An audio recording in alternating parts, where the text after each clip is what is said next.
तब वो सारी लड़कियां कार के अंदर बैठ जाती हैं। वहीं वो रोबोगर्ल कह रही होती है, वाह ये कार तो बहुत ही बढ़िया है, जैसा मैंने सुना था। इस कार के इंटीरियर डिजाइन बहुत ही अच्छे हैं और इस कार में हर वो चीज है जिसकी हमें जरूरत है। मैं तो ये सोच रही हूँ यहाँ तो मैं रह भी सकती हूँ।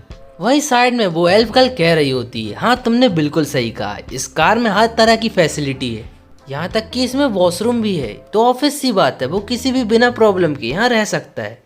वहीं दूसरी तरफ हमें अंशुल और सिस्टम को दिखाया जाता है। वहीं सिस्टम अंशुल से कह रही होती है, अरे वाह मैंने तो कभी नहीं सोचा था कि तुम इन चीजों में बहुत ही ज्यादा अच्छे होगे। वहीं अंशुल एम्बेरस होते हुए कहता है, अरे तुम किस चीज के बारे में बात कर रही हो।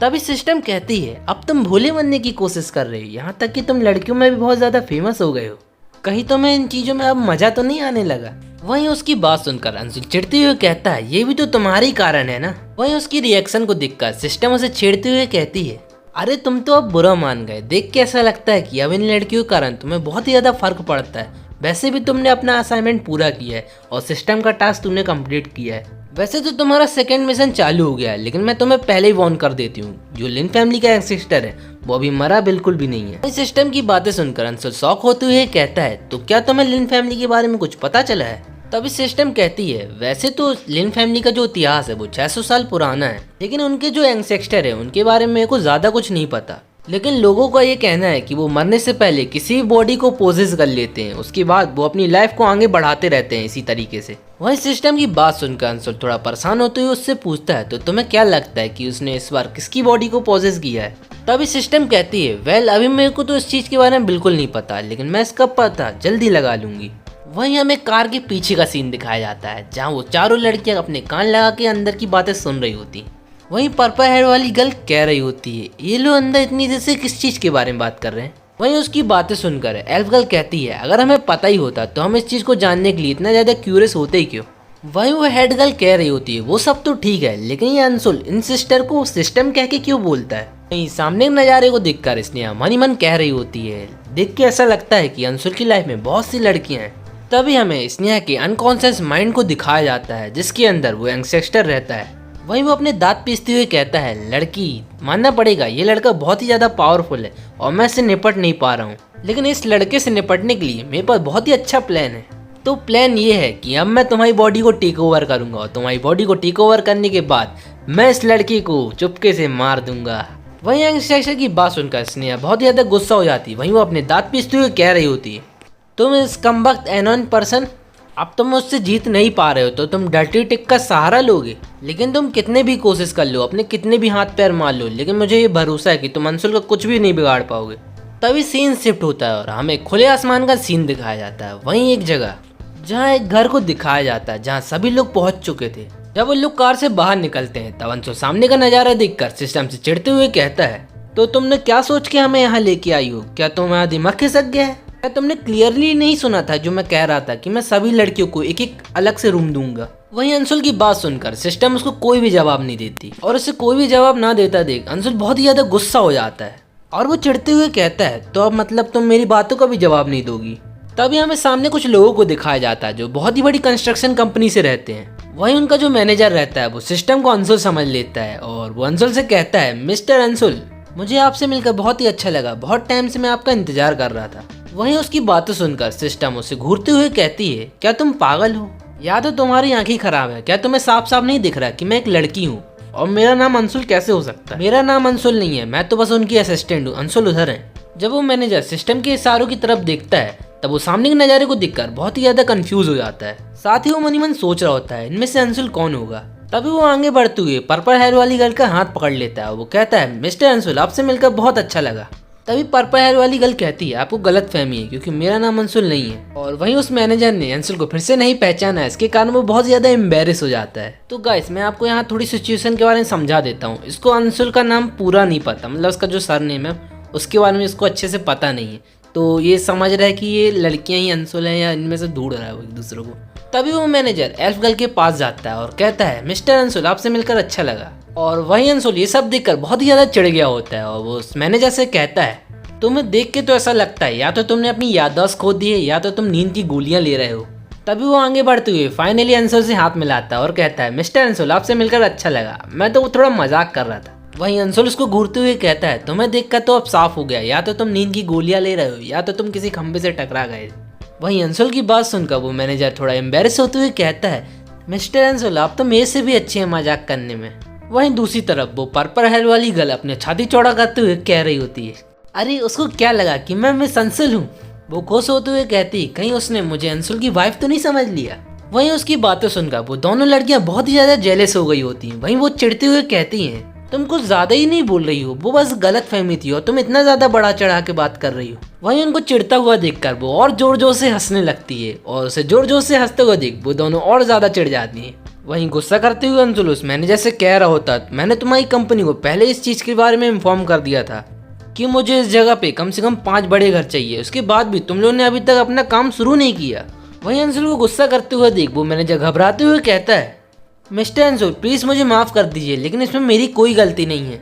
इसकी सबसे बड़ी वजह है कि आपकी सेक्रेटरी ने कहा था कि हमें घर को अलग तरीके से डिजाइन करना पड़ेगा और उन्होंने अभी तक हमें डिजाइन के बारे में ज्यादा कुछ नहीं बताया, इसलिए हमने अभी तक काम शुरू भी नहीं किया। वहीं सीना तान कर वो सिस्टम कहती है, तुम सभी लोग कोई नॉर्मल पर्सन नहीं हो, बल्कि तुम लोग बहुत ही हाई लेवल के कल्टीवेटर हो और हाई लेवल कल्टीवेटर के लिए एक नॉर्मल घर सही नहीं रहेगा। और तुम लोग की फैंटेसी को देखते हुए मैंने ऐसे घर का डिजाइन किया है जहाँ पे तुम लोग अंशुल के साथ एक साथ रह सकती हो। वहीं उसकी बात सुनकर सारी लड़कियां बहुत ही ज्यादा खुश हो जाती हैं। तभी सिस्टम आगे उन लोग को बताती है कि इस घर का डिजाइन कुछ इस तरीके से रहेगा। वहीं हेल्प गर्ल कह रही होती है, सिस्टर ऐसा हो सकता है कि ये घर अपनी जगह से मूव भी कर सके। वहीं इस तरह के घर के डिजाइन के बारे में सुनकर वो सभी लोग बहुत ही ज्यादा एक्साइटेड हो जाते हैं। वहीं वो मैनेजर कह रहा होता है, हमारी सुपर पावरफुल कंस्ट्रक्शन कंपनी के लिए इस तरह के काम बहुत ही ज्यादा कॉम्प्लिकेटेड हैं, लेकिन आप लोग इस चीज के बारे में चिंता बिल्कुल मत कीजिए, क्योंकि हमारे कंस्ट्रक्शन में कोई भी प्रॉब्लम नहीं आने वाली। अगर प्रॉब्लम है तो वो है सबसे बड़ी प्रॉब्लम, वो है प्राइस की। आप लोगों की डिमांड को देखते हुए मैं आप लोग को ये पहले ही बता देता हूँ कि इस तरह के कंस्ट्रक्शन में कम से कम बहुत ही ज्यादा प्राइस लगने वाला है, वो ये बहुत ही ज्यादा कॉस्टली होने वाला है। साथ ही वो मन ही मन सोच रहा होता है और उन लोग का मजाक बनाते हुए कह रहा होता है, अरे ये लोग तो बहुत ही ज्यादा एनोइंग है, जितनी बड़ी ये लोग डिमांड रख रहे हैं और जितनी बड़ी ये लोग फेंक रहे हैं उस हिसाब से इसकी कॉस्ट बहुत ही ज्यादा होने वाली है और लोग की शक्ल को देखकर मुझे नहीं लगता कि इनके पास इतना पैसा भी होगा। वो भी ये सब सोच ही रहा होता है कि तभी अंशुल अपने जेब से एक ब्लैक कार्ड निकालता है और वहीं उस ब्लैक कार्ड को देखकर वो मैनेजर बहुत ही ज्यादा शॉक हो जाता है। वो शॉक होते हुए कह रहा होता है, क्या ये तो स्विफ्ट बैंक का कार्ड है, लेकिन इसके पास ये कैसे हो सकता है? दुनिया में बस ये कार्ड केवल 10 लोगों के पास ही हैं। वहीं उस कार्ड को देखकर वो सारी लड़कियां बहुत ही ज्यादा शौक हो जाती हैं। वो शौक होते हुए कह रही होती है, मैंने कभी नहीं सोचा था कि अंशुल के पास ये कार्ड भी होगा। वैसे अब इस कार्ड को देखकर ऐसा लगता है कि अंशुल की पर्सनैलिटी और उसका जो बैकग्राउंड है वो बिल्कुल भी सिंपल नहीं है, क्योंकि जो प्लेटिनम कार्ड है वो पूरे वर्ल्ड की कुछ गिनी चुनी फैमिली के पास ही है। वहीं हमें कुछ टाइम बाद का सीन दिखाया जाता है जहाँ अंशुल ने उस प्रोजेक्ट की पूरी पेमेंट कर दी थी।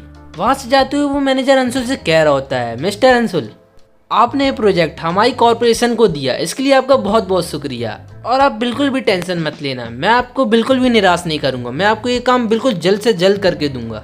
वहीं दूसरी तरफ वो सिस्टम सभी लोग से कह रही होती है, अभी घर बनने में काफी टाइम है, तो तब तक के लिए आप अपने अपने घर जा सकते हैं। जब आप सभी के अपार्टमेंट रेडी हो जाएंगे तो आप सबको इन्फॉर्म कर देंगे। वहीं सिस्टम की बात सुनकर अंशुल मन ही मन कह रहा होता है, देख के ऐसा लगता है कि सिस्टम इस बार मेरी मदद कर रही है। यहाँ सभी लड़कियाँ अपने अपने घर जा सकती है, लेकिन स्नेहा अब अपने घर नहीं जा सकती। तो अब इसका साफ साफ मतलब है कि स्नेहा मेरे ही घर स्टे करेगी। वहीं सिस्टम की बात सुनकर वो सारी लड़कियां अंशुल के पास आके एकदम चिपक जाती हैं और वहीं अंशुल कह रहा होता है, कम से कम मेरे को सांस तो लेने दो। और वहीं सारी लड़कियां कह रही होती है, अंशुल ये तो बहुत गलत बात है, हम सभी लोगों को पता है कि स्नेहा अब घर नहीं जा सकती और हम लोग घर जा सकते हैं, लेकिन इसका मतलब ये नहीं कि हम लोग भी चले जाएंगे, हम लोग भी यहाँ से नहीं जाएंगे, हम लोग भी तुम्हारे साथ रहेंगे। उन लोगों की हरकतें के कारण अब अंशुल बहुत ही ज्यादा परेशान हो जाता है। वहीं उन लोग को दूर हटाते हुए वो कहता है, तुम लोग बहुत ही ज्यादा डिस्कस्टिंग हो। वहीं सामने के नज़ारे को देखकर वो सिस्टम बहुत ही ज्यादा अंदर अंदर एक्साइटेड हो रही थी, क्योंकि वो अंशुल की इस हैरम लाइफ को देखकर बहुत ही ज्यादा एंजॉय कर रही थी। तभी वो सभी लड़कियों से कहती है, तुम सभी लोग अभी तुम लोग की बारी नहीं आई है। वहीं अंशुल चिढ़ते हुए कहता है, अब तुम लोग मेरे को बहुत ज्यादा इरिटेट कर रहे हो, तुम लोग को नहीं लग रहा कि स्नेहा अब होमलेस हो चुकी है और जब तक बाकी अपार्टमेंट नहीं बन जाते तब तक वो मेरे साथ ही रहेगी। और इस बार मैं तुम लोग से उम्मीद रखता हूँ कि तुम लोग इस बार कोई भी ऐसी हरकत नहीं करोगे जिससे मुझे कोई परेशानी होगी। और मैं ये भी नहीं चाहता कि पिछली बार की तरह मेरा ये घर भी बर्बाद हो जाए। उन सभी लड़कियों को अंशुल की बात का उतना फर्क नहीं पड़ता, लेकिन वो सिस्टम की बात सुनकर बहुत ही ज्यादा गुस्सा हो जाती। वो गुस्सा करते हुए सिस्टम से कह रही होती हैं, सिस्टर ये कैसे हो सकता है, आप फालतू बातें कर रही हैं। स्नेहा की चांस तो पहले ही ओवर हो चुकी है, लेकिन अभी भी उसकी चांस कैसे हो सकती है। वहीं उन लोग की बात सुनकर सिस्टम क्रीपी स्माइल देते हुए कह रही होती है, ओह तो अब तुम लोग को मेरे डिसीजन में शक हो रहा है और तुम लोग मुझसे आर्ग्यू भी कर पा रहे हो। देख के ऐसा लगता है कि तुम लोग अपनी हद पार कर रहे हो। चलो छोड़ो, वैसे भी मैं तुम लोग को बता दूं कि अभी स्नेहा की चांस बिल्कुल भी ओवर नहीं हुई है, क्योंकि जो उसकी पिछली डेट थी वो लिन फैमिली ने बीच में ही रोक दी थी और इसका साफ साफ मतलब है कि अभी उसका जो चांस है वो भी बरकरार है। लेकिन तुम लोग को देख के ऐसा लगता है कि तुम लोग को अब मेरे डिसीजन में शक हो रहा है। वहीं सिस्टम की इस क्रीपी स्माइल को देखकर वो सारी लड़कियां बहुत ही ज्यादा घबरा जाती हैं। वो घबराते हुए मनी मन कह रही होती हैं, ये सिस्टर तो बहुत ही ज्यादा डेंजर है, अगर हमने उनसे कोई भी फालतू बात की कहीं ऐसा ना हो जाए या हमें उस लिस्ट से ही हटा दें। वहीं उन लड़कियों को कोई भी जवाब ना देखता हुआ देखकर वो सिस्टम कहती है, लगता है अब तुम लोग को इस डिसीजन से कोई भी प्रॉब्लम नहीं है। वहीं हमें कुछ टाइम बाद का सीन दिखाया जाता है जहाँ अंशुल ने स्नेहा को अपने घर पे ले आया था। तो गाइस हम इस वीडियो को यहीं पे एंड करेंगे, तब तक के लिए आप मेरी इस वीडियो को लाइक और चैनल को सब्सक्राइब जरूर कीजिए। आशा करता हूँ आपको ये वीडियो पसंद